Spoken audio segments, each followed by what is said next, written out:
Bom, pessoal, vamos começar aqui. Como é que vocês estão de dúvidas, a compreensão, como é que está em relação àquela... Porque, assim, ficou muito tumultuada aquela discussão, justamente porque, no fim, a gente começou a discutir sobre qual método a fazer as coisas, né? E, em relação a isso, a minha intenção com esse curso não é fazer vocês serem capazes de fazer conta, né? Isso aí eu acho que, em geral, você é capaz de pegar o livro e aprender a repetir o que está escrito lá, entendeu? Então, a minha intenção aqui é tentar fazer vocês entenderem as contas. E isso faz com que, frequentemente, você tenha que fazer a conta de um jeito mais complicado do que, aparentemente, você precisaria fazer, certo? Mas eu acho que tem um benefício nisso aí, né? Tem uma discussão, acho que do Feynman, a diferença entre conhecer e entender, né? Você pode conhecer um resultado e outra coisa você pode entender o resultado, né? E são duas coisas bastante diferentes, né? Então, às vezes eu vejo que os alunos ficam um pouco frustrados porque parece que eu estou dando umas voltas muito longas para fazer uma coisa. Não, mas você pode fazer só isso aqui. De fato, dá para fazer só isso aqui. Mas às vezes fazer só uma coisa encapsula um monte de passos com pressupostos e argumentos científicos diferentes, entendeu? E aí o que eu quero fazer para vocês é expor todos os passos e pontos relevantes que tem dentro dessas contas, entendeu? Então não se frustrem comigo, acreditem um pouco em mim que eu estou tentando fazer vocês entenderem o que eu tive dificuldade de entender, né? Beleza. Então, pessoal, a gente tinha feito aquelas continhas, né? A última conta que a gente tinha feito era justamente o caso... Eu vou refazer ela, tá? Porque eu acho que é melhor. Então, é o caso VT igual a 0, com o meu epsilon igual a menos 1, né? E, nesse caso, a normalização do campo, ou, consequentemente, a normalização do vetor tangente, implica que isso aqui é igual a 1. Vocês lembram disso, né? É simplesmente um vetor velocidade e que agora eu escolhi que ele é uma velocidade que aponta para dentro de uma hipersuperfície. Tá certo? Bom, a nossa equação está aqui. É a componente temporal. Isso aqui é a componente do campo, tá? E não da geodésica. Então, a componente do campo satisfaz esse cara aqui. Essa foi uma das equações que nós encontramos quando a gente reduziu tudo. R igual menos H V barra R VT. Eu mostrei para vocês que a gente não tem duas equações, a gente tem uma equação só, e é essa aqui, né? Justamente quando eu fiz aquela conta, né, para mostrar que aquelas duas equações eram equivalentes, e elas são equivalentes justamente porque eu estou usando a normalização dos campos, o que é natural, porque o campo sempre tem a sua norma preservada. Então, eu não precisava ter normalizado, mas de qualquer forma, o que quer que seja que fosse a normalização seria conservado com a evolução temporal. Não. Não tem barra, não tem barra nem nesse e nem nesse aqui. Onde tem barra é só aqui e aqui. Certo? E aqui. Beleza. Aqui o que a gente vai ver é que essa equação é consistente com esse cara aqui igual a 0. Tá certo? Porque agora, se eu zero esse cara e esse cara aqui, essa equação vai ser consistente com del VR del R igual a 0. Certo? É uma equação super simples para a componente radial, tá certo? Bom, essa equação é simples, inclusive ela é compatível com essa condição aqui. Tá? Se esse negócio é 1, inicialmente é 1 sempre, ok? É mais ou menos o que a gente já sabia que deveria acontecer, tá? Essa equação ela é convertida no nosso R original, e é importante porque o nosso R original que é a derivada da coordenada em relação ao argumento da curva, tá certo? Por isso que é importante tirar a barra desse cara aqui. Ou seja, o fator de escala já pode botar aqui fora, porque ele sai da derivada parcial em relação ao raio de VR sobre raiz de 1 menos KR2. Tá certo? Essa equação aqui igual a 0. Maravilha. A gente sabe que esse negócio aqui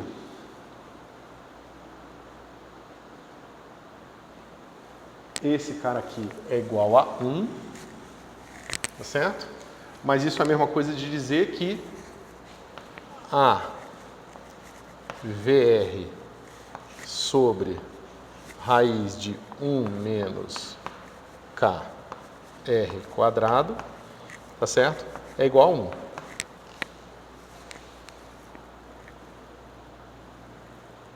Tá certo? Então aqui eu chequei que de fato esse cara aqui é uma solução das equações de campo, tá certo? E isso que implica essa equação para agora a componente radial do meu campo de velocidade. Tá certo? Ou seja, isso implica que VR é igual a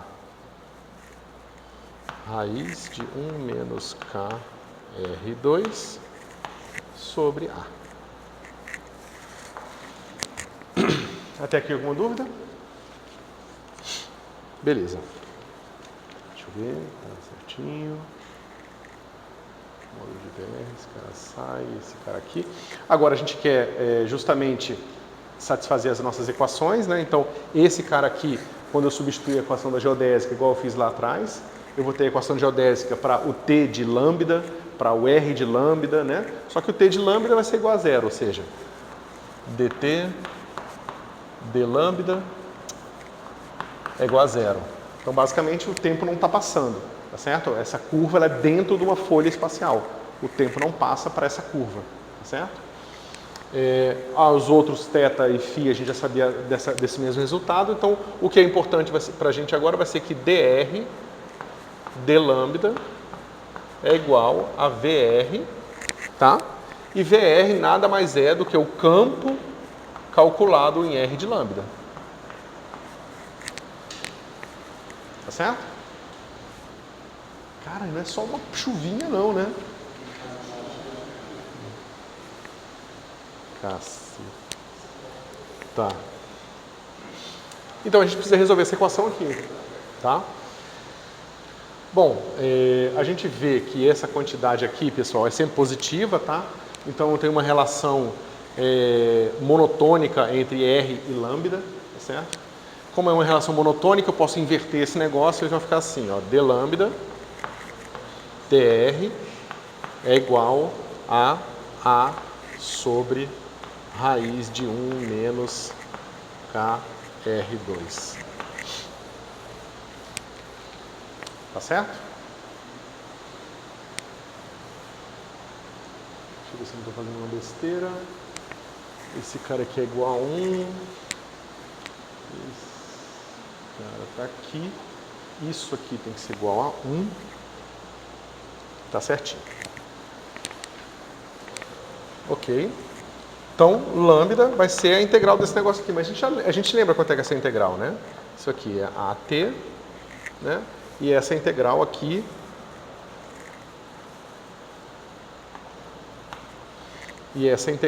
vai ser seno menos 1 de raiz de KR dividido por raiz de K.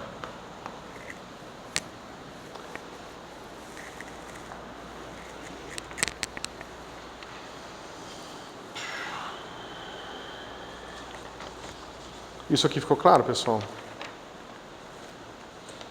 Certo? Ou seja, eu consigo relacionar agora esse comprimento, esse parâmetro da curva lambda com o raio. Ou seja, eu tenho a nossa equação horária para a posição dessa minha curva dentro da minha folha, tá certo? Mas veja, isso aqui ainda não é distância propriamente dito. Isso aqui só está me dando um parâmetro, ou seja, a relação entre o raio e um parâmetro de uma geodésica espacial, certo? Eu posso inverter esse negócio aqui e vou encontrar...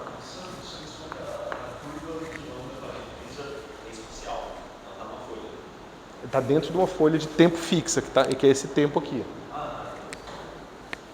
ia questionar por que está dependendo do tempo, mas é porque a curva depende da sua escolha de tempo, por isso. Isso.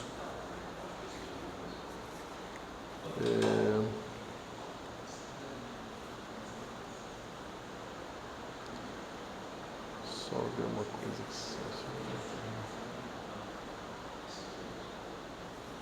que... isso aqui numa folha espacial. É que tem uma coisa diferente da conta aqui que eu me preocupei, peraí. Tá certo, tem que ser igual a 1 mesmo. Beleza. Então, se eu inverto isso aqui, eu vou ter o seguinte. Eu vou ter 1 sobre raiz de K seno de raiz de K lambda sobre A de T. O que foi? Deixa eu... Olha uma presença aí, ó. Poltergeist quer entrar aqui. Todos os elementos da natureza estão contra a gente. Beleza. Então tá, agora o que a gente precisa fazer, pessoal? A gente precisa usar a nossa métrica para dar sentido para isso aqui. Da mesma forma que a gente usou implicitamente a métrica lá, ao lembrar que o parâmetro da curva de um tempo, de uma curva parametrizada, uma curva tipo tempo, era o próprio tempo próprio, e a gente associou o tempo próprio para dar sentido ao lambda, a gente tem que agora pensar no comprimento desse negócio aqui, justamente para a gente encontrar qual é o significado dessa coordenada R, certo? Em relação a distâncias dentro da folha, tá bom? Já posso falar que o lambda seria um parâmetro positivo espaço? Ela é só o parâmetro da curva, das curvas tipo espaço. Ok. Mas eu não entendi o que você quis dizer como dizer isso. Você não pode dizer ainda qual é a relação direta entre isso e a distância mesmo. É porque para mim, não sei se são parâmetros, eu acho que são parâmetros diferentes que a gente usa para o tipo tempo, né? Sim. Eu botei o lambda em geral, mas aí o lambda ele tem o significado de tempo próprio na tipo tempo e agora vai ter um significado de distância na tipo espaço. Mas é parecido com o que a gente faz no tipo tempo, ou seja, como é que eu faço agora para associar isso a uma distância? Deixa eu ver...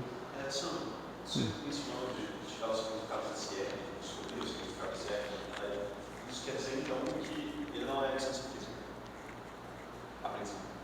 Ele não é a distância física... Não, a gente vai ver que ele mas eu só vou fazer de uma maneira bem pé no chão para vocês verem como que a gente extrai isso da métrica, entendeu?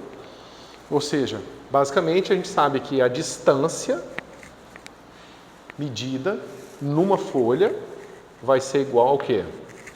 Vai ser igual à integral ao longo da minha curva, que agora é parametrizada pelo parâmetro lambda, de raiz de VV. Tá certo? Esse cara aqui nada mais é do que o seu ds 2VV. Tá certo? No nosso caso, esse cara só tem uma componente, que é o VR, né? A ao quadrado, VR, dividido por 1 menos KR quadrado. Mas isso aqui, por definição, praticamente do tipo de curva que eu estava interessado, é igual a 1. Ou, na verdade, é igual a menos epsilon, só que a gente está usando epsilon igual a 1, tá certo? Então, esse cara aqui, obviamente, é a maneira equivalente à do tempo próprio, mas agora do comprimento próprio, né? É assim que a gente define o tempo próprio também, né? Isso aqui vai dar lambda.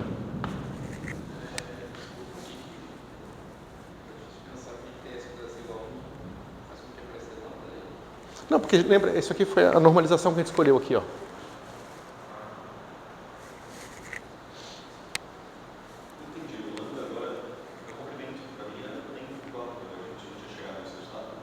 Não, calma. A gente chegou que lambda é igual a tal quando a curva era tipo tempo. Agora eu estou falando que uma curva tipo espaço, o meu lambda agora é d. Tá certo? Então agora eu sei o significado físico desse cara aqui. Tá? ele vai estar associado aqui.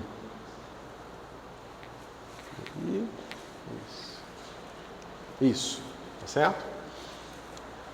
Ok. Agora, imagina o seguinte.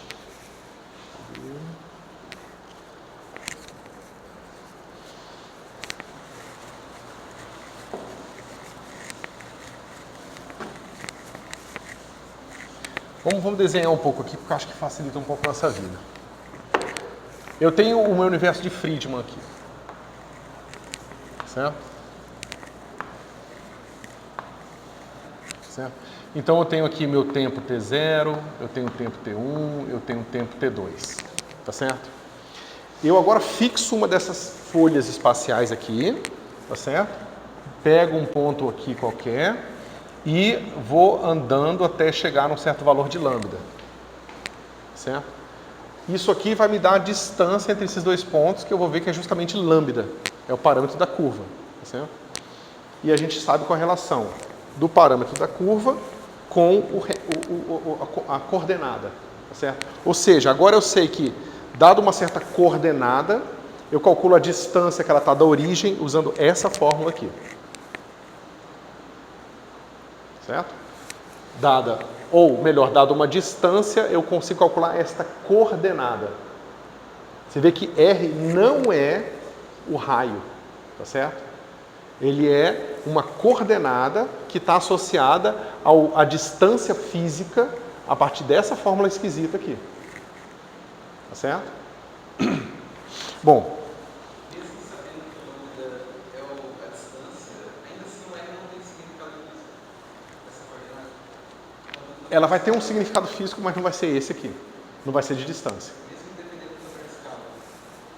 Para mim isso meio que confundiu os conceitos das minhas coordenadas. Não entendi o que você quis dizer com isso.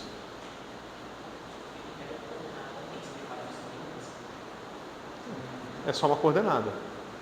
Mesma coisa você fala assim, eu tenho a posição aqui no espaço e ela tem coordenada cartesiana 1, 1 e 1, entendeu?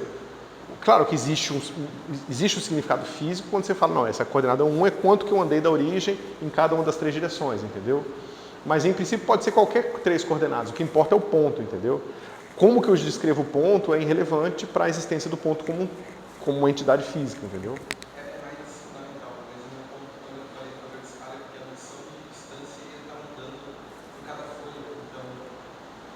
A relação entre a coordenada R e a distância física medida muda dependendo do fator de escala. Isso é verdade. Ou seja, mas é natural que a escala R tem alguma coisa relacionada com o fator de escala. Certo? Então, aquilo ali me diz como que eu calculo a distância desses caras aqui. Melhor ainda, se eu conheço as coordenadas R aqui, eu sei calcular as distâncias simplesmente calculando R e depois usando aquela fórmula para calcular essa fórmula aqui para calcular lambda. Tá certo? Agora vamos ver uma outra coisa. Vamos dizer que eu tenho um fóton que saiu daqui, tá certo? E ele viajou até aqui. Tá ok? Isso me diz como que a coordenada R, isso me diz, eu resolvi as equações da geodésica lá atrás e descobri como que a minha coordenada R muda quando eu tenho um intervalo T0 a T2. Tá certo? Mas agora a minha coordenada R é a coordenada R da trajetória do fóton, mas é a mesma coordenada R que eu estou usando em geral. Certo? Tem uma certa nuance aqui. Então vamos lá. A gente fez e encontrou o seguinte, a gente encontrou que R, só pegar essa fórmula aqui direitinho. Cadê?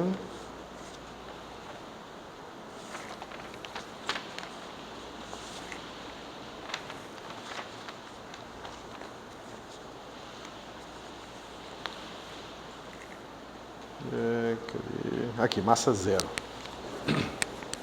Então eu encontrei o seguinte, R é igual a seno de raiz de K integral.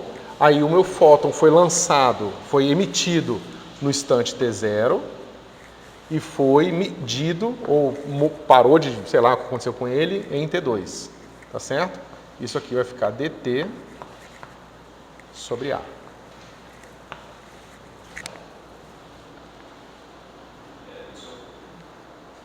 Oi?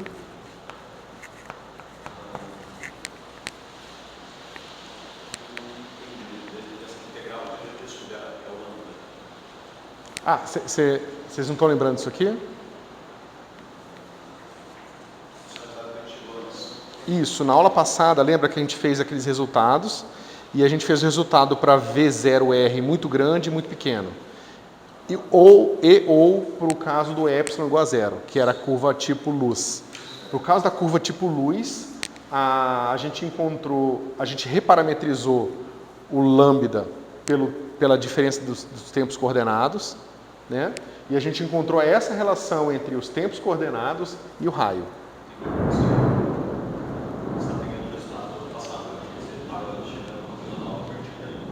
Ah, não, é o resultado passado. Eu estou resgatando o resultado passado, exatamente. Tá certo? Deixa eu ver, eu acho que está... Só ver uma coisa aqui, pessoal, rapidinho.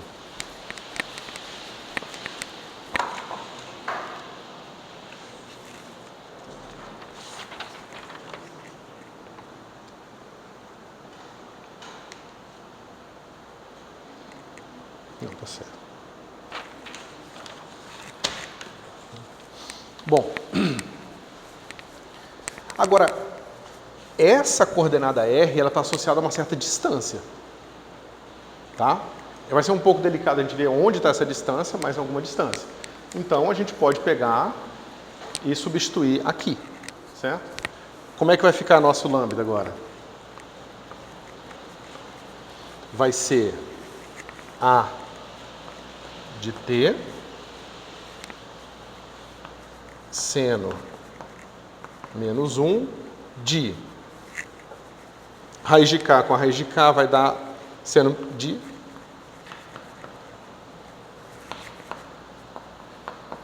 seno de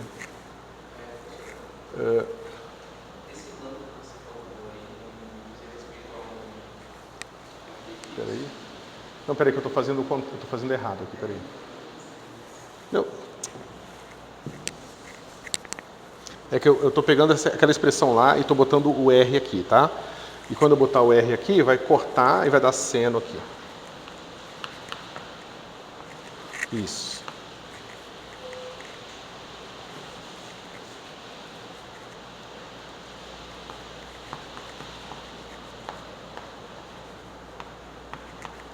T2, T0 a T2 é de 1 sobre A dt. Desculpa, pessoal. Tá? É só porque eu escrevi de uma forma mais explícita aqui. Então, como que é o lambda? E aí o mais importante, como que a gente interpreta isso? Porque aparentemente tem 3 tempos aparecendo aqui e não é nem um pouco, pelo menos para mim, trivial entender exatamente o que está acontecendo aqui, tá? Então vamos lá, se eu simplifico essa expressão toda, veja, dá seno, inversa de seno, esse cara vai cortar com esse cara aqui e vai sobrar o quê? Lambda de T, aí esse T aqui a gente vai ter que entender, vamos botar aqui, vírgula, T0, vírgula, T1, T2, vai ser igual a de T, integral de T0 a T2, dt sobre A de T', tá? E é isso. Como que eu interpreto esse resultado aqui, pessoal?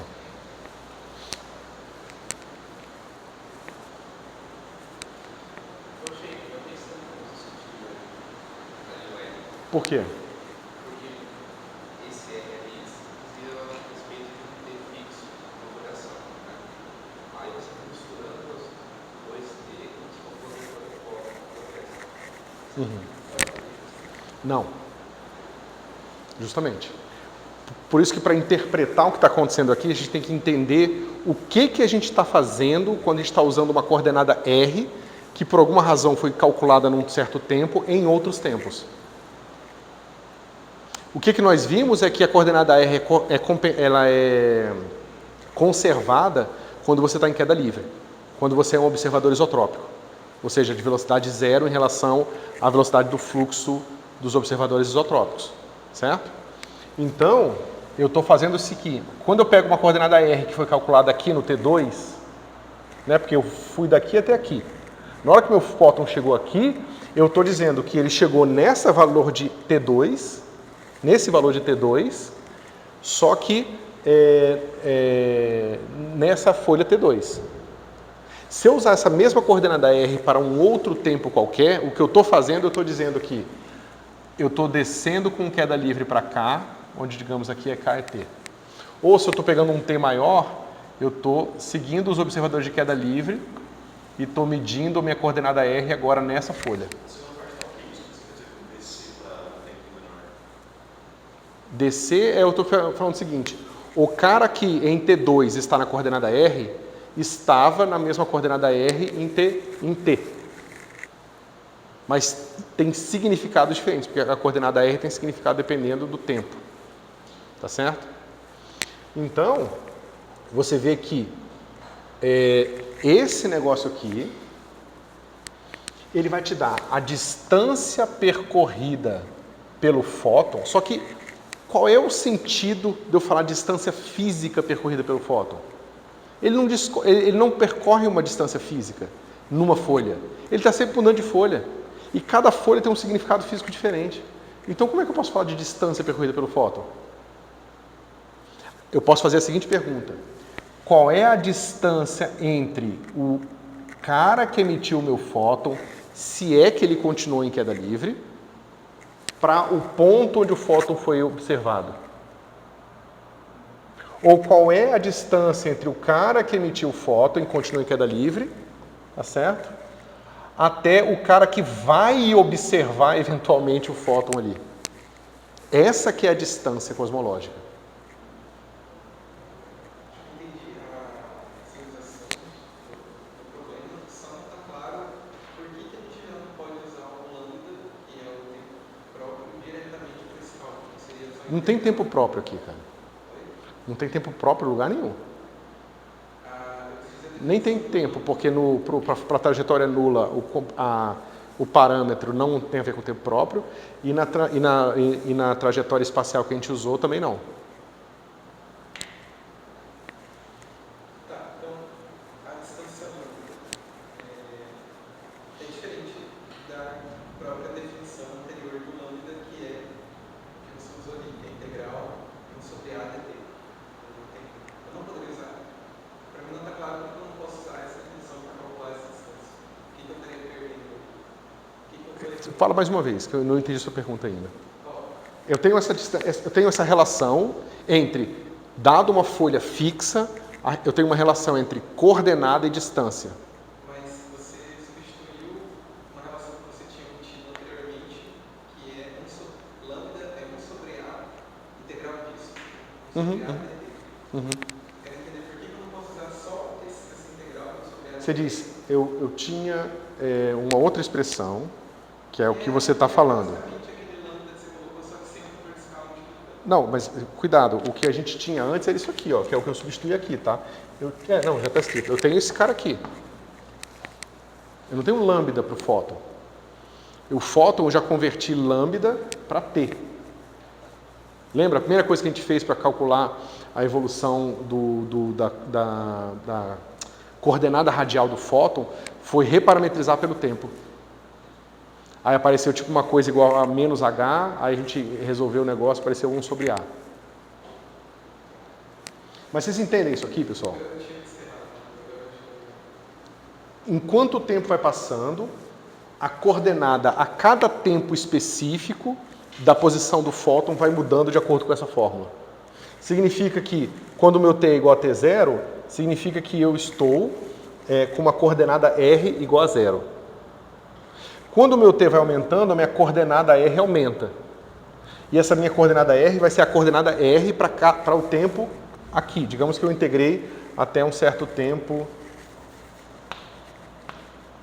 T final. Então, eu integrei aqui até T final. Certo? Então, isso aqui vai me dar a coordenada do fóton, a coordenada R do fóton, no momento que ele chegar, no momento que ele estiver no tempo, né, no instante TF. certo? Só que essa é só a coordenada radial. E eu não tenho significado físico para a coordenada radial. Para eu entender o significado físico da coordenada radial, eu tenho que associar ela a coisas fisicamente bem definidas. Por exemplo, a distância própria dentro de uma folha.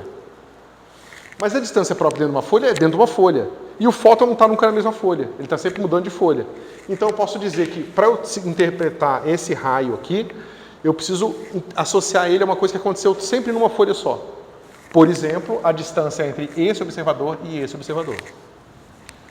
Ou a distância, eu posso voltar entre o observador que emitiu o fóton e aquele que será o cara que vai observar o fóton em TF. E a distância medida aqui é diferente da distância medida aqui. Por mais que a coordenada R seja a mesma. Porque essa é a coordenada de onde o fóton vai estar na folha TF, né, uma vez que foi emitido na folha T0. Qual é a extensão lógica? É o tempo final ou o tempo inicial? Ou não tem que trocar, daí você precisa escolher? A gente dá um monte de nome para várias delas. Então a gente vai chamar essa distância aqui de distância comóvel.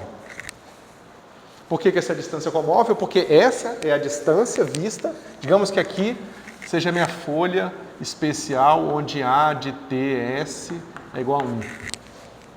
Tá certo?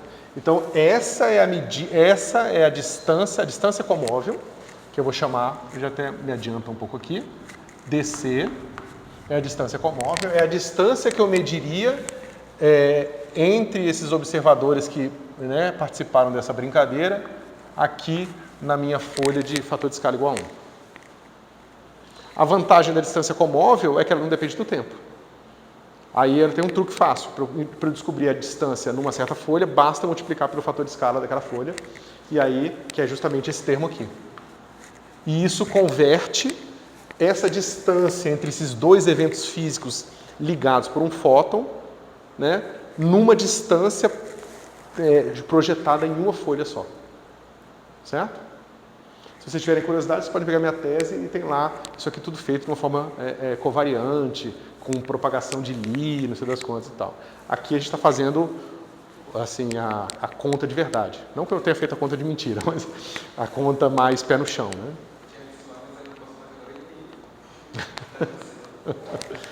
Tá.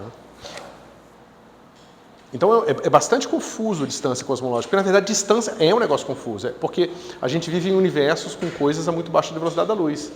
Então a gente não percebe essa confusão das distâncias, mas é uma coisa que está lá de qualquer forma, está em todos os lugares.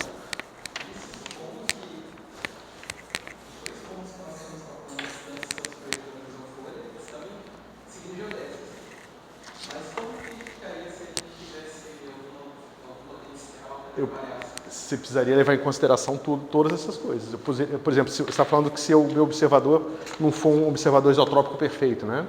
Se ele tiver uma velocidade peculiar. Onde é que eu botei? Vocês estão com frio ou com calor? Vocês estão com frio ou com calor, tá bom?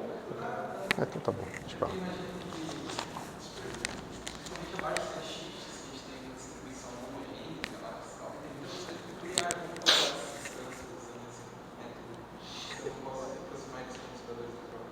É que assim, por mais que isso seja verdade, em primeira aproximação a gente consegue se safar em desconsiderar essas velocidades peculiares. Porque elas geralmente são muito pequenas comparado ao que está acontecendo a essa distância como um todo, entendeu? Mas, com certeza, isso tem que ser levado em consideração num ajuste mais fino. A gente define que A é igual a 1 hoje, né?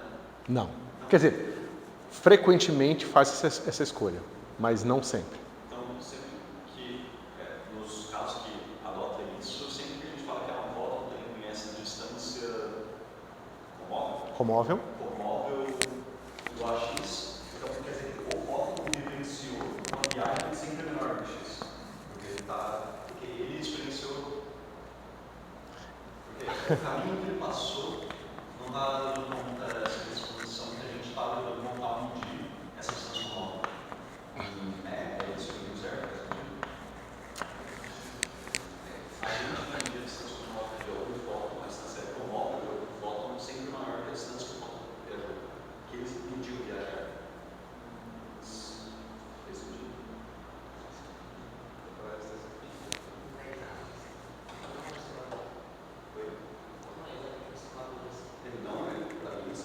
Mas é que a sua pergunta, ela parece pressupor um conceito de distância percorrida pelo fóton.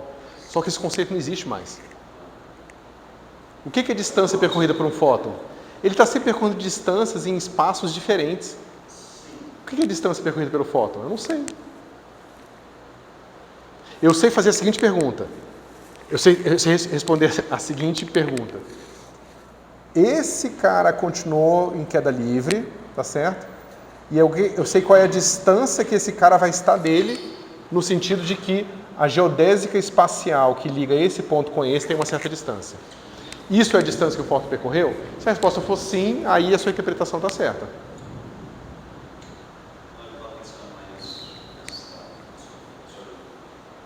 Você quer refazer a pergunta? Não, eu acho que o fóton não vê percorrendo o espaço mesmo. Tudo percorre sempre folhas diferentes. É que a gente está acostumado em que as folhas são sempre iguais. Então a gente interpreta as coisas de uma forma fácil, porque a gente sabe que o que está acontecendo agora, nesse instante, daqui a 10 segundos, está ambientado num sistema que basicamente é o mesmo. Então a gente pode comparar coisas, entendeu?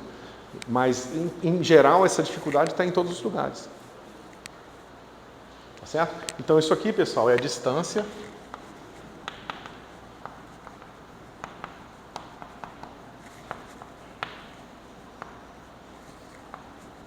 comóvel. Tá? Bom, ok, então isso aqui está mais ou menos bem compreendido? Maravilha.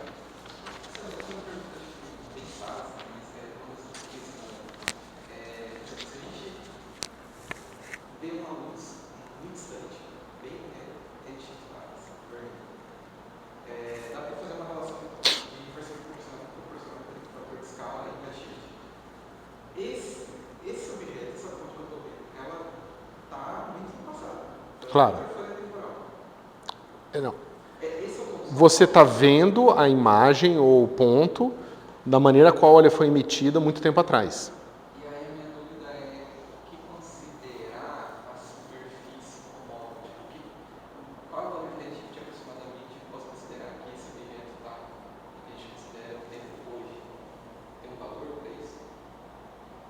Não sei se a minha pergunta faz sentido. Você quer saber como sua pergunta é, qual é o fator de escala na época da emissão? Comparado ao fator de escala hoje? É isso? A pergunta é até qual fator de escala eu considero... Qual redshift eu considero fator de escala comum? Acho que dá para fazer... Não, veja, o fator de escala é totalmente arbitrário. Você sempre pode escolher ele igual a um certo número que você quiser num tempo. Uma vez que você fez isso, você fixou, digamos, o calibre. Agora ele está bem definido. Mas antes de fazer isso, ele não tem nenhum significado intrínseco. Minha dúvida veio de tipo, eu estou olhando para o céu, eu sei que eu posso considerar a superfície como algo que eu estou medindo a minha distância. Como é que eu sei se? Considerar que esse objeto que eu estou medindo, que está no passado, está na mesma superfície temporal, que é a superfície conforme. Todos os objetos estão em toda essa superfície, a não ser que eles sejam destruídos. Eu não entendi sua pergunta. Sim, você está medindo ele quando ele era o que ele era naquele tempo. Tudo, a não ser que você morra, mas digamos um átomo indestrutível, ele existe em todas as folhas. Ele sempre vai existir em todas as folhas, porque ele não para de existir, as coisas não param de existir. Ou pulam uma folha. Eu não vou existir nos próximos 3 segundos, depois eu vou voltar a existir. Isso não dá para fazer.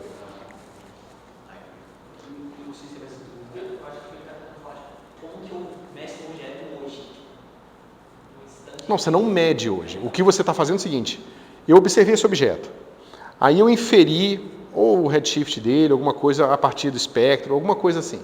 E a partir daí eu consigo calcular minha distância dele. O que eu estou medindo, na verdade, essa distância que eu estou inferindo a partir do meu modelo teórico, é qual é a distância física, a distância, como é que diz? A distância própria na folha agora entre eu e o ponto que acompanhou em queda livre onde o fóton foi emitido.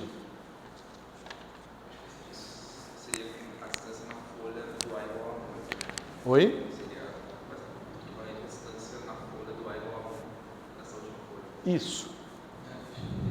Isso. E ainda é pior, porque, por exemplo, vocês estavam perguntando de velocidade peculiar, né? Digamos que a minha fonte aqui não esteja em queda livre. Tá? Então, minha fonte está com a velocidade para essa direção aqui. A distância que eu estou medindo aqui não é a minha distância da fonte. Eu estou medindo a minha distância a esse ponto, não artificial, mas imaginário, do observador que continuou em queda livre a partir desse tempo. Nesse intervalo de tempo aqui. Isso. Um observador, né, um cara imaginário. Né? Por isso que às vezes a gente acha que o objeto está aqui, mas ele está aqui. Isso aqui é o Redshift Space Distortion.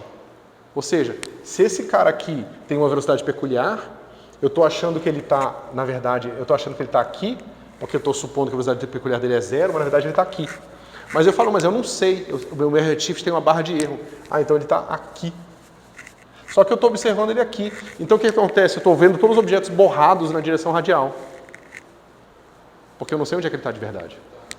Velocidade peculiar é qualquer velocidade. Que tira ele desse frame especial isotrópico. Você quer perguntar uma coisa, Caio? Não, Passou. todas essas coisas aí.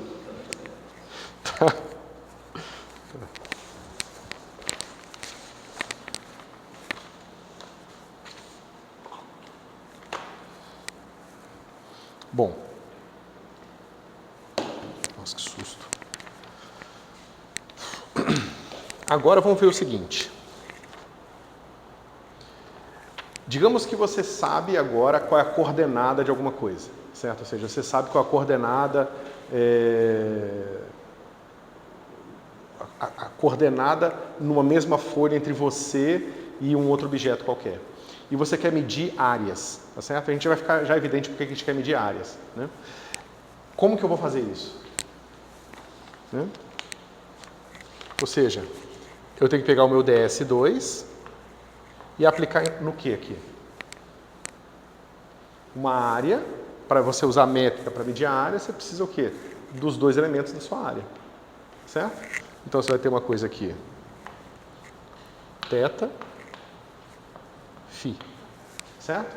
Para ficar mais evidente o que eu estou fazendo é o seguinte, deixa eu desenhar, porque desenhando fica mais fácil.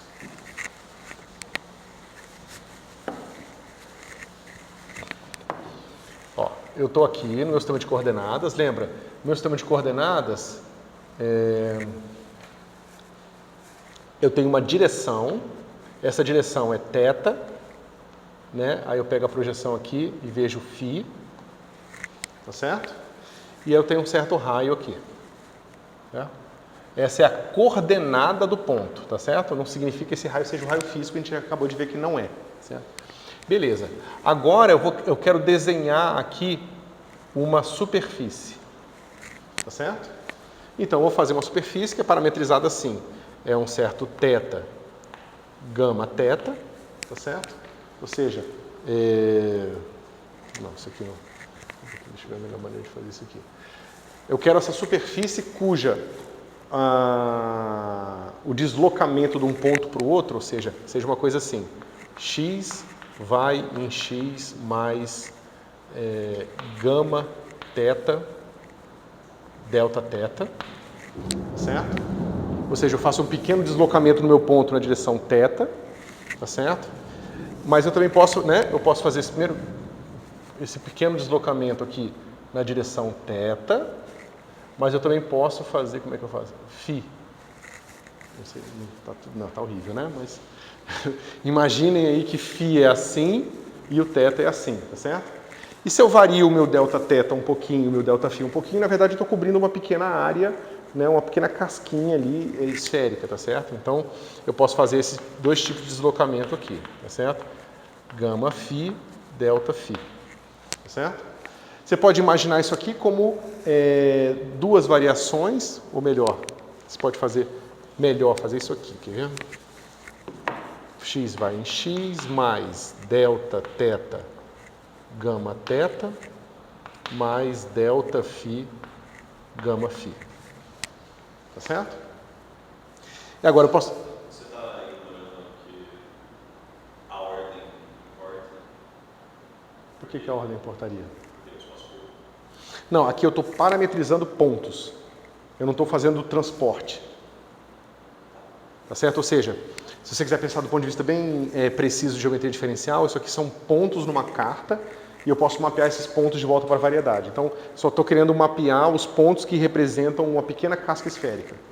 Certo? Ou seja, uma pequena casca de pontos que tem essa mesma coordenada aqui. Por isso, esférica. Tá certo? E tudo no mesmo tempo, tá? Então, se eu pegar aqui a variação de x em relação a θ, é claro que isso aqui é gama. Foi mal, pessoal. Aqui é gama θ, tá? E a variação de x em relação a φ, naturalmente, é gama φ. Tá certo? Então eu posso calcular agora quem é a área desses caras aqui. Desculpa. Não.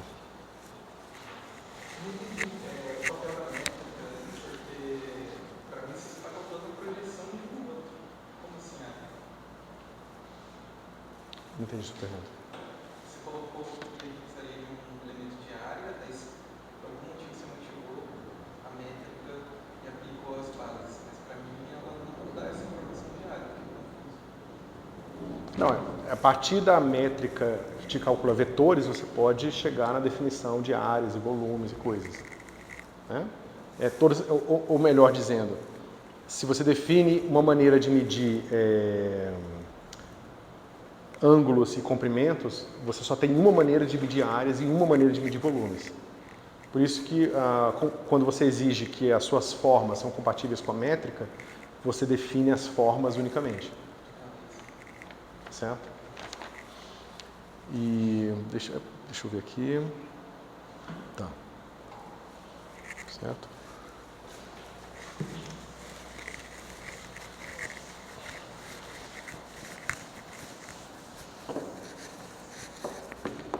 Deixa eu ver uma coisa aqui. Não que eu fiz de um jeito, mas eu acabei de ver que não estava bom. Peraí.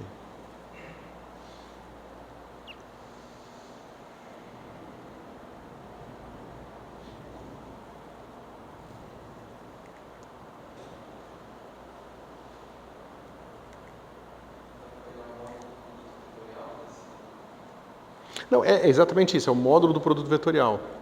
Mas eu estou pensando como é que eu posso fazer isso do jeito que usando o mesmo ferramental que a gente está usando até agora.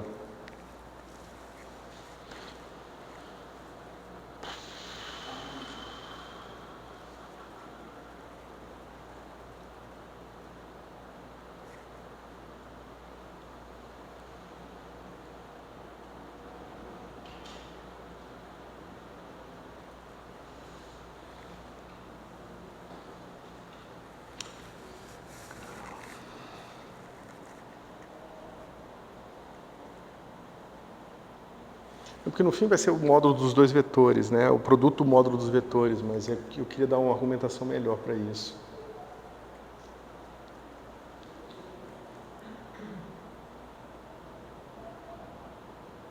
Bom, eu vou ficar devendo aqui isso para vocês, tá? Na próxima aula eu explico direitinho, porque agora eu não estou com uma maneira fácil de ver isso na cabeça, tá?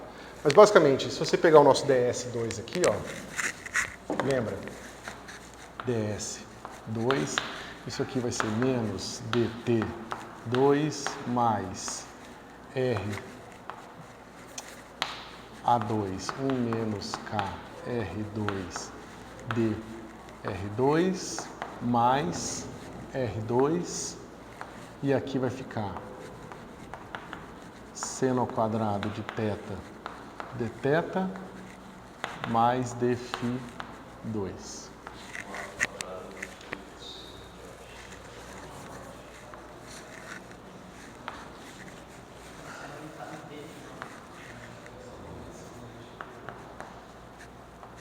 Oi? Isso.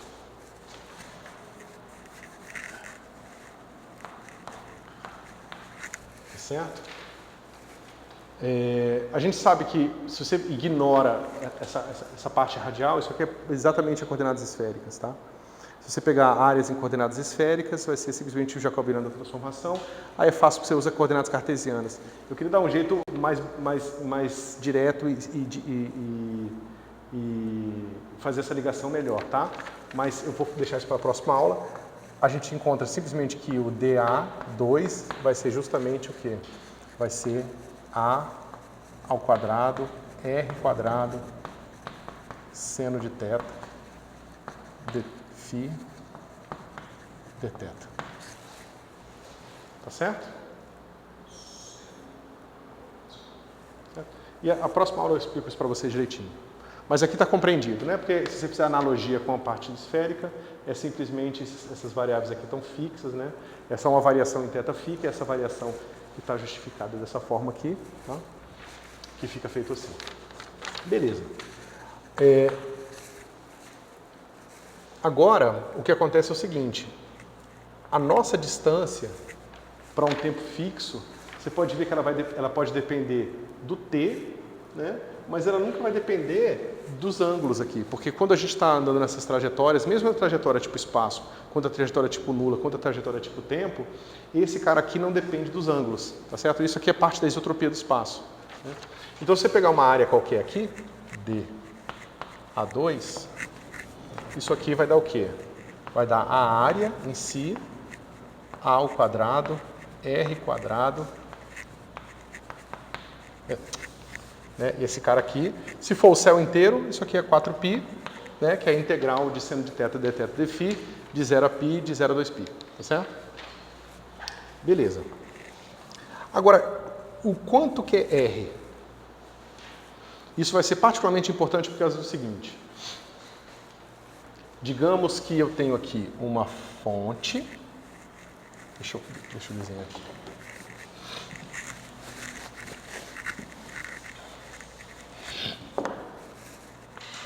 Eu tenho uma fonte aqui. Ela lançou fótons. Tá certo? E eu estou detectando aqui. Eu estou detectando uma pequena área aqui, tá certo? O importante da gente reconhecer é que aqui a gente tem a mesma dificuldade de antes, só que agora eu estou medindo a luminosidade da fonte, tá certo? Para eu medir a luminosidade da fonte, o que eu estou fazendo é que eu não estou medindo um ponto da fonte, eu estou medindo uma certa área, tá certo? E essa certa área, ela vai ter uma relação com a área em que esse cara aqui emitiu luz. Ou seja, quando uma estrela ou uma galáxia ou qualquer coisa emite luz, eu tenho um monte de fóton, né, que saem em todas as direções, né? O número de fótons vai ser conservado aqui nessa casca. Ou seja, a luminosidade que você está vendo, ela vai ser conservada. A questão é que essa casca vai ficando cada vez maior. E essa casca agora fica maior, não mais só proporcional ao raio.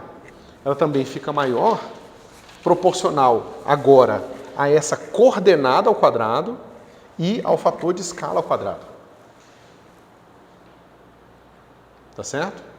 Ou seja, se o universo expande, então não só a coisa se dispersa, porque ela está andando em todas as direções e por causa disso perde-se perde-se a densidade, mas também porque essa área está ficando maior porque o universo também está expandindo. Então tem dois fatores aqui que estão aumentando a minha área aqui e que se o número de fótons for conservado, ou a luminosidade total for conservada, a luminosidade vai cair com esse negócio aqui. Essa coordenada R, ela por enquanto é a coordenada R no... como é que se diz? Num certo instante de tempo fixo, tem que tomar bastante cuidado com isso. Oi? Não, é a coordenada, digamos, no momento da emissão. E depois eu tenho que ver, no momento da observação, qual é a coordenada e qual é o fator de escala. Também não depende do tempo, não. É uma coordenada livre, assim como tem. Isso. Isso. Se eu colocar isso agora no fóton, aí eu vou ter como que a coordenada R do fóton varia no tempo. certo? Então a gente já sabe disso, né? A gente já sabe como é que a coordenada do fóton varia no tempo. A gente sabe que R do fóton vai ser igual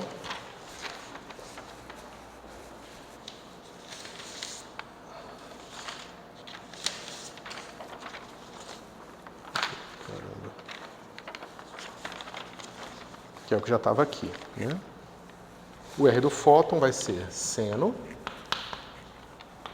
raiz de K integral de T0 a T, agora eu vou deixar assim, de dt sobre A de T', tá certo? Raiz de K. Agora, olha que interessante. Na hora que eu calculei o raio, ou seja, a distância física, eu relacionei com o lambda. E o lambda tinha aquele inverso do seno. Mas agora eu não tenho mais. A minha área não é proporcional ao inverso do seno de R. É proporcional ao próprio R. Então a área agora é isso aqui. É a área em graus quadrados, tá? Fator de escala ao quadrado, né? Dando o tempo em que a coisa está sendo medido, tá certo? E aqui vai ser seno de raiz de K integral dt sobre A sobre raiz de K.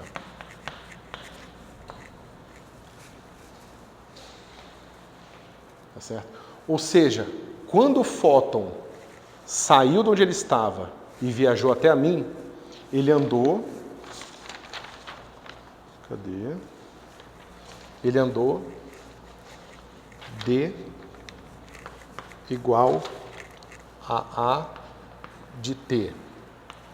dc, que vai ser integral do momento que ele foi emitido até o momento que eu observei ele, A de T, dt sobre A de T. Então, ele andou essa distância naquele sentido que eu falei, ou seja, essa é a distância entre onde eu estou e o observador comóvel que estava parado no momento da emissão e que continuou comóvel até o momento que estamos agora. Essa é a distância D que eu estou para esse observador. Ao mesmo tempo, a área, ou seja, os fótons agora, eles estão os mesmos fótons da época da emissão estão distribuídos nessa área agora aqui. Ou seja, se o meu aqui o T0 a T. Se esse meu T for se aproximando de T0, a área vai ser cada vez menor. Ok? Isso está claro? Então você vê que é interessante. O raio que aparece para medir a área, ele tem um seno aqui. Se o meu K for negativo, isso aqui vai virar um seno hiperbólico, tá certo? O meu K positivo, isso aqui é seno. E se o meu K for para zero, esses dois caras vão coincidir. Agora, por que isso? Já se perguntaram?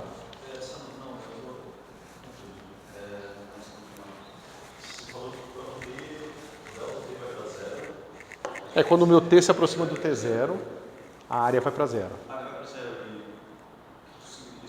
Não, é porque na prática o que acontece é que a minha fonte não tem raio zero. Então a área tem que começar a dar, digamos, a minha estrela tem um certo raio, começa de fora da estrela e começa com uma certa luminosidade absoluta que a gente coloca lá. É só isso. Agora pensa o seguinte, pessoal. Vamos ver os meus desenhos aqui, se a gente consegue fazer uma coisa interessante. Bom. Não, né? Não, não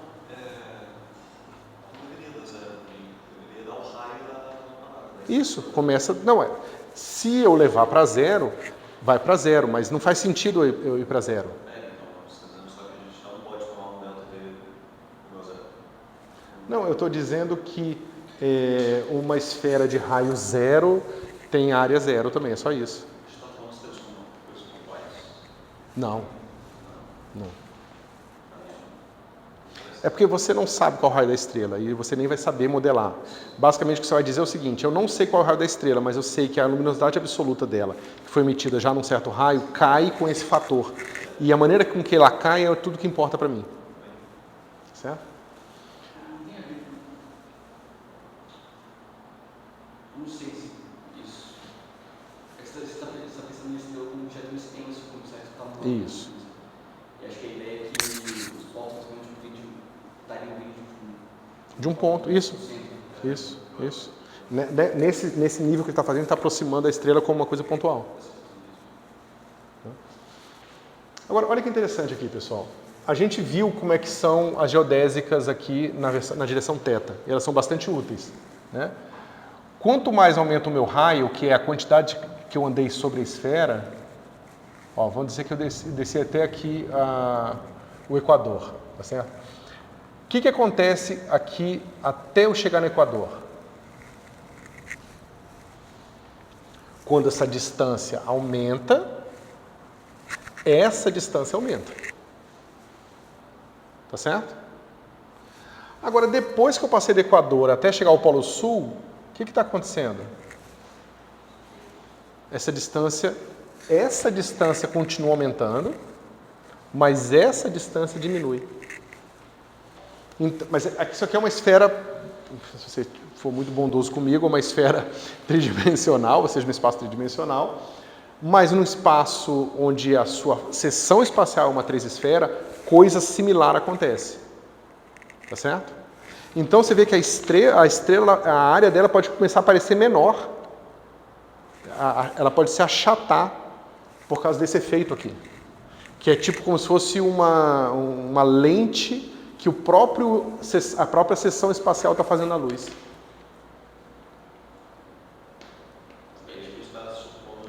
Ou seja, se eu estou no Polo Norte e minha estrela está exatamente no Polo Sul,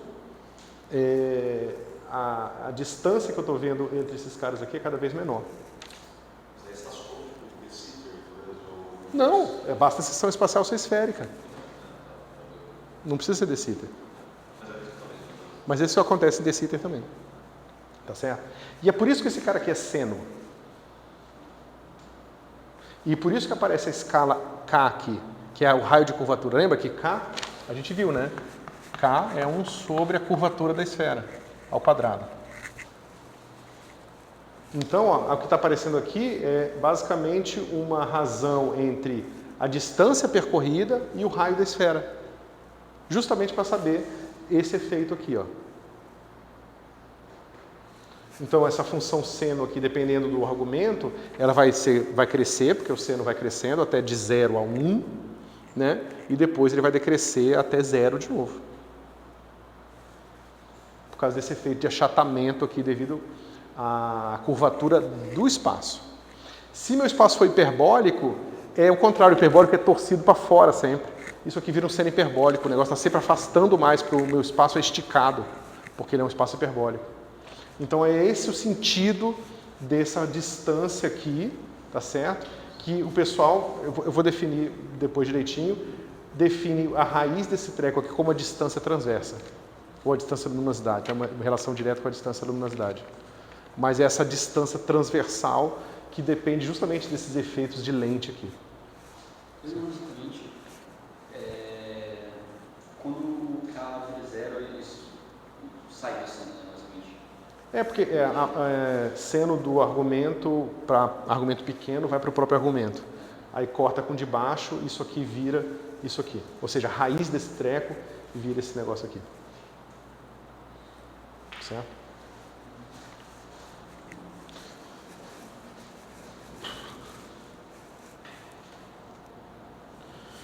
Ok. Pessoal, eu vou ter que encerrar um pouco mais cedo hoje, mas na próxima aula eu vou mostrar para vocês como que a gente faz o cálculo da curvatura, aí a gente mostra as equações de Friedmann e aí parte para a parte de evolução térmica do universo. Beleza?